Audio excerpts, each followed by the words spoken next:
आपण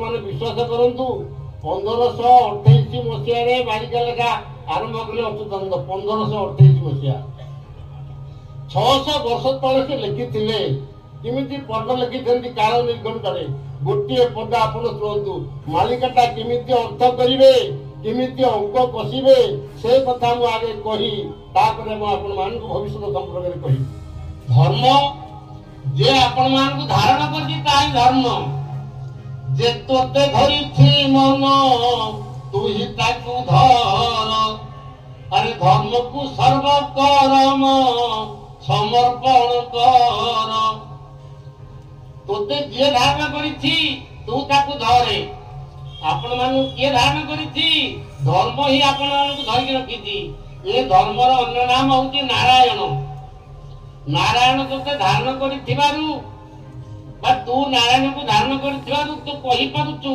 अरे चाली पारुछु सब काम करि पारुछु त नारायण एते तो छाड़ी देबे ये प्राणवायु उड़ी चली जीवो तो नारायण चली जीवे तू सब ही जीवु तू आ कहि परिबुनी तू आ काम करि परिबुनी तू आ खाई परिबुनी तेणु खाउची किए से नारायण जो तो अंतर रे अथंती तारे से खाउची से कहउची से दउची से नउची एथिबे आपनकर ये अच्युतानंद लिखिले तेर जन्म शरण से कौन लिखिले तले रामदास रे जिते बेले तू मुह को परित्याग करिवु सब बेले तू बोली कहिवु सेते बेले तू प्रकृत भक्त रे परिणत हेई जु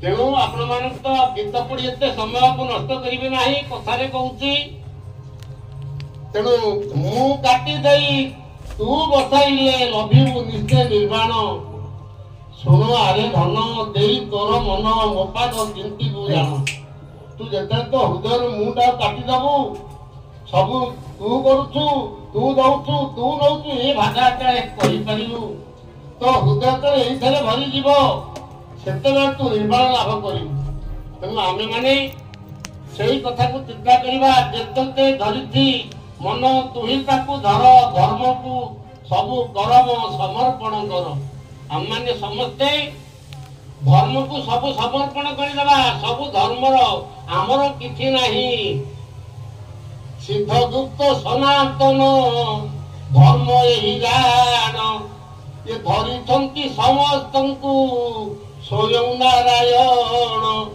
आपण मानु के धरिछि नारायण धरिछंती प्राणनाथ धरिछि ए हिंदू इस्लाम ख्रीष्ट एक धर्म गई ये न बुझिबा हेतु त्रय मार्गरे चलई आज्ञा हिंदू मुसलमान ख्रीष्ट जैन बौद्ध जेते आपण माने धर्म बोली आपण माने कहउछंती ये समस्त धर्म होची गोटी ये समस्त होची गोटे गोटे संप्रदाय आज्ञा हिंदू गोटे संप्रदाय मुसलमान गोटे संप्रदाय ख्रीष्ट गोटे संप्रदाय तेणु हिंदू अभरापण से लिखिले सनातन धर्मार्थ गीता बोले हिंदू इस्लाम ख्रीष्ट एक धर्म कही न बुझिबा हेतु नाना मार्ग रे चलई अरे जेते बेले बुझी दिबे ये विश्ववासी जन ये सकल जीवन कर्ता एक भगवान ये जेते बेले धर्म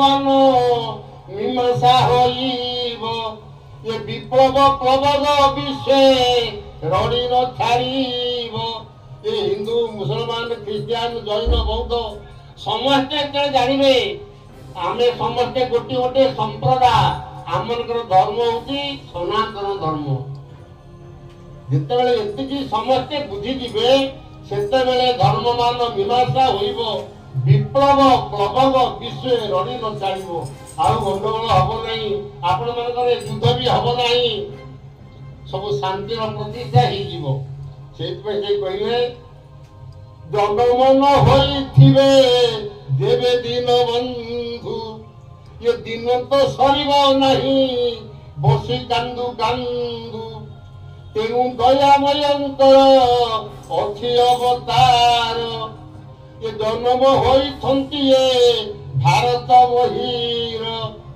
ସେ ବେଳ କାଳ ଜାଣି ଆତ୍ମା କରିବେ ପ୍ରକାଶ ଏ ଚିନ୍ମୟ ମନ୍ତ୍ରରେ ଜଡ଼ ଯନ୍ତ୍ରମାନ ଧ୍ୱଂସ ଭଗବାନଙ୍କର ଆପଣମାନଙ୍କର ତ୍ରୟୋଦଶ ଅବତାର ବର୍ତ୍ତମାନ ହେଇଯାଇଛି। ତେଣୁ ଦୟାମୟଙ୍କର ଅଛି ଅବତାର ଜନ୍ମ ହୋଇଛନ୍ତି ଭାରତ ବହିର। ଆପଣମାନଙ୍କର ପୃଥିବୀରେ ବହୁ ଦେଶ ଅଛି, କୌଣସି ଦେଶରେ ଭଗବାନ ଜନ୍ମ ଲାଭ କରିନାହାନ୍ତି।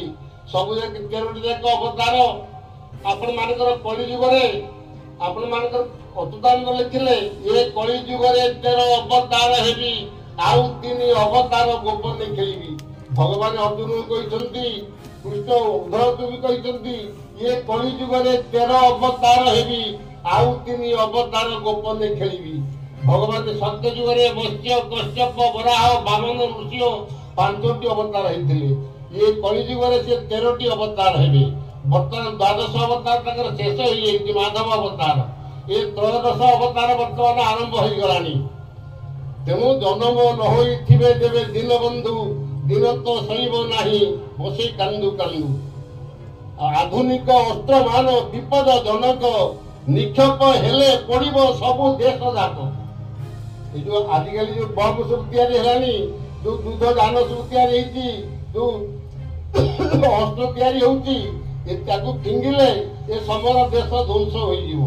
ଏଇ ଧ୍ୱଂସରୁ ରକ୍ଷା କରିବା ପାଇଁ ଭଗବାନ ବର୍ତ୍ତମାନ ତ୍ରୟୋଦଶ ଅବତାର ଗ୍ରହଣ କରିଛନ୍ତି। ସେ ବେଳକାଳ ଜାଣି ଆତ୍ମା କରିବେ ପ୍ରକାଶ ଏ ଚିନ୍ମୟ ମନ୍ତ୍ରରେ ଜଡ଼ ଯନ୍ତ୍ରମାନ ଧ୍ୱଂସ ସବୁ ଜଡ଼ଯନ୍ତ୍ର ଧ୍ୱଂସ ହେଇଯିବ। ଆପଣଙ୍କର ଭାରତରେ ଭଗବାନ ସ୍ୱର୍ଗପୁର ସ୍ଥାପନ କରିବେ। ସୃଷ୍ଟିର କରତା ପ୍ରଭୁ ଜଗତପତି ଜାଣ ଭାରତ ବୈକୁଣ୍ଠପୁର କରିବେ ସ୍ଥାପନ। ଏ ଭାରତ ବର୍ଷକୁ ବୈକୁଣ୍ଠପୁର ସହିତ ଭଗବାନ ସ୍ଥାପନ କରିଦେବେ। କଳିଯୁଗରେ ଏ ଭାରତକୁ ଛାଡ଼ିଦେଲେ ସବୁ ଦେଶ ଜୀବ ଏ ମହାସାଗର ଜଳରେ ଡୁବ ମାରୁଥିବ। ଭାରତ ହଉଛି ଭଗବାନଙ୍କର ଜନ୍ମସ୍ଥାନ। ମାଳିକାରେ ଯେତେ କଥା ଲେଖା ହେଇଛି, ଆପଣମାନେ କହୁଛନ୍ତି କେତେ କଥା ଅନ୍ୟଥା ହେଇଯାଉଛି। ଏ ଅଚ୍ୟୁତଙ୍କ ବାଣୀ ଅନ୍ୟଥା ହେଇଗଲା, ଅଚ୍ୟୁତଙ୍କର ବଦନାମ ହେଇଯାଉଛି। ଆଜ୍ଞା ତାଙ୍କର ଲେଖା ଗୋଟେ ଭୁଲ ନାହିଁ। ଆପଣମାନଙ୍କ ତାକୁ ବ୍ୟାଖ୍ୟା କରିବା, ଅଚ୍ୟୁତଙ୍କ ଠାର ବୁଝିକିରି କହିବା ହେଉଛି ଅସମ୍ଭବ। ତେଣୁ ତା ଠିକ ହେଇପାରୁନାହିଁ ବୋଲି ଯୋଉ ଭାଷଣ ମାନେ କେତେକ ଭାଷଣ ଦଉଛନ୍ତି ତା ଅଙ୍କ ଅନୁସାରେ ହଉନାହିଁ।